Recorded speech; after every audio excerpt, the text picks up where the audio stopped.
Dear students, लोक प्रशासन की कक्षा में आपका स्वागत है। हम लोक प्रशासन व निजी प्रशासन के बारे में पढ़ रहे थे। पिछले कक्षा में हम लोगों ने लोक प्रशासन की विशेषताएं व निजी प्रशासन की विशेषताओं के बारे में पढ़ा था। आज हम लोक प्रशासन और निजी प्रशासन के बीच में जो अंतर संबंध हैं उसके बारे में पढ़ेंगे। तो उसमें सबसे पहले हम लोक प्रशासन और निजी प्रशासन जो है उसके बीच में क्या समानताएं हैं, सिमिलैरिटीज़ क्या क्या हैं, उसके बारे में पढ़ते हैं। सबसे पहले इसमें मैं बताऊं आपको कि इसके जो मुख्य समर्थक हैं वो Henri Fayol, Mary Parker Follett और लिंडल उर्विक। ये जो विद्वान हैं ये कहते हैं कि लोक प्रशासन और निजी प्रशासन में कोई अंतर नहीं है, एक ही है। हेनरी फेयोल कहते हैं कि अब हमारे सामने अनेक प्रशासनिक विज्ञान नहीं है, बल्कि एक ही है जिसे लोक प्रशासन और निजी प्रशासन में क्या है समान रूप से लागू किया जा सकता है। चाहे योजना बनाना हो, संगठन हो, आदेश देना हो, समन्वय हो या नियंत्रण करना हो, ये सारी प्रक्रियाएं क्या है सभी जगह हैं। अतः वो कहते हैं कि मैंने प्रशासन के विस्तृत अर्थ में केवल सार्वजनिक सेवाओं को नहीं, अर्थात लोक सेवाओं को ही नहीं, बल्कि अन्य संगठन या उद्योग जो हैं उनको भी शामिल किया है। तो उनका कहना है कि लोक प्रशासन और निजी प्रशासन में कोई अंतर नहीं है। जो प्रक्रियाएं लोक प्रशासन अपनाता है वही क्या है निजी प्रशासन भी अपनाता है। इसी प्रकार मैरी पार्कर फोलेट और लिंडल उर्विक जो हैं वो भी कहते हैं कि गंभीरतापूर्वक यदि हम विचार करें तो यह सोचना कठिन हो जाता है कि जो जीव रसायन है किसी बैंकर्स का, बैंक में काम करने वाले की जो बायोकेमिस्ट्री है, और किसी अध्यापक की जो शरीर क्रिया विज्ञान है, फिजियोलॉजी जो है, या एक पॉलिटिशियंस है, राजनीति विज्ञानी है जो राजनीतिज्ञ है, उसकी जो साइकोलॉजी है, साइकोपैथोलॉजी जो है, मनोचिकित्सा विज्ञान जो है, उसमें क्या है अंतर करना कठिन है। किसी विशेष प्रकार के संगठन के उद्देश्य के अनुसार प्रबंधकीय या प्रशासनिक अध्ययन का उपविभाजन करना ज़्यादातर विद्वानों की दृष्टि से गलत होगा। ये मैरी पार्कर फोलेट और लिंडल उर्विक का कहना था। यदि हम बिंदुवार देखें लोक प्रशासन व निजी प्रशासन की समानताओं को, तो हम इस प्रकार से इन्हें उल्लेखित कर सकते हैं। पहला बिंदु जो है वो है कि समान उद्देश्य के लिए क्या ये संगठित होते हैं।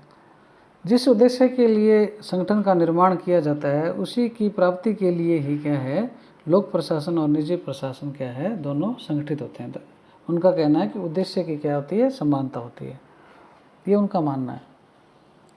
दूसरा है प्रशासन की क्या है समान तकनीकें होती है।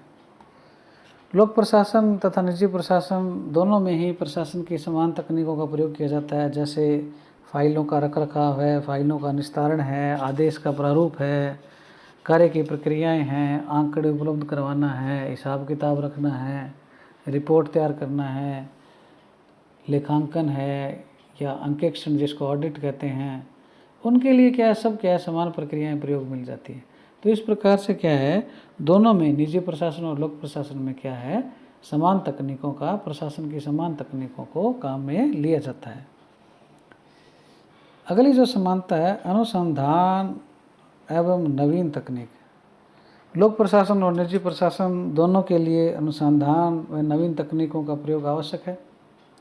बढ़ती जिम्मेदारी और विस्तार को देखते हुए ही दोनों प्रशासन नवीन सिद्धांतों, उपकरणों और विधाओं को क्या है सहारा लेते हैं। तो इस प्रकार से क्या है अनुसंधान और नवीन तकनीक के आधार पर क्या है इनके बीच समानताएं हैं। अगली जो समानता आती है वो है अधिकारियों के दायित्वों से संबंधित है। यद्यपि लोक प्रशासन जनता के प्रति उत्तरदायी होता है तथा निजी प्रशासन उपभोक्ताओं के प्रति होता है, तथापि दोनों ही प्रशासन के अधिकारियों की यह जिम्मेदारी होती है कि वह अपने लक्ष्य की प्राप्ति में संगठन के उपलब्ध संसाधनों का क्या है ज़्यादा से ज़्यादा उपयोग करें। तो इस आधार पर क्या है दोनों के अधिकारियों के समान दायित्व हैं। अगली जो समानता आती है जनसंपर्क। आज के युग में जनसंपर्क का महत्व तो सब लोग जानते हैं। उपभोक्तावादी संस्कृति में निजी प्रशासन की तरह ही लोक प्रशासन भी क्या है, जनता और उपभोक्ता के पास समस्त प्रशासनिक गतिविधियाँ, उनकी जो उपलब्धियाँ हैं, उनके जो उत्पाद हैं, वो जनसंपर्क के माध्यम से पहुंचाने का प्रयास करता है। यही वजह है कि लोक प्रशासन और निजी प्रशासन में जनसंपर्क को पहले की अपेक्षा अब क्या है, ज़्यादा महत्व दिया जाने लगा है। इसके पश्चात अगली जो समानता आती है, कार्मिक व्यवस्था। लोक प्रशासन हो चाहे निजी प्रशासन हो, दोनों में ही कर्मचारियों की भर्ती है, उनकी ट्रेनिंग है, उनके रूल रेगुलेशन है, उनका मोटिवेशन है, सब क्या है समान रूप से क्या है ज़रूरत पड़ती है। इस आधार पर क्या है, दोनों समान है।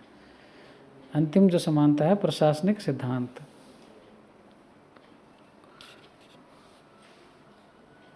लोक प्रशासन और निजी प्रशासन दोनों में क्या है, एक से प्रबंधकीय तकनीकों को उपयोग में लाया जाता है।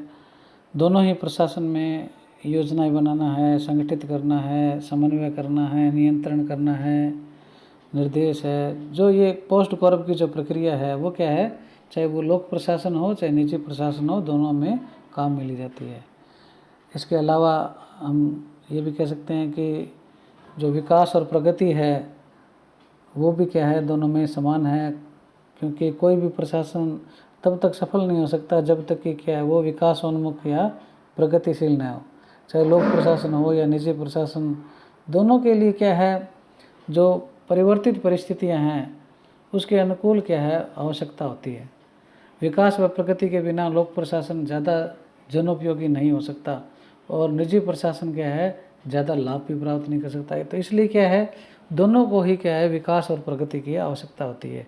तो इस प्रकार से क्या है, दोनों प्रकार के प्रशासनों में विभिन्न क्षेत्रों में समानताएं पाई जाती है। और वर्तमान में जो एलपीजी का दौर है, निजीकरण, वैश्वीकरण, उदारीकरण, कंप्यूटर, सूचना प्रौद्योगिकी, तकनीकी विकास, इसके कारण क्या है, निजी प्रशासन और लोक प्रशासन के मध्य क्या है समानताएं बढ़ रही है। तो इस प्रकार से हम लोगों ने आज लोक प्रशासन व निजी प्रशासन की समानताओं के बारे में पढ़ा।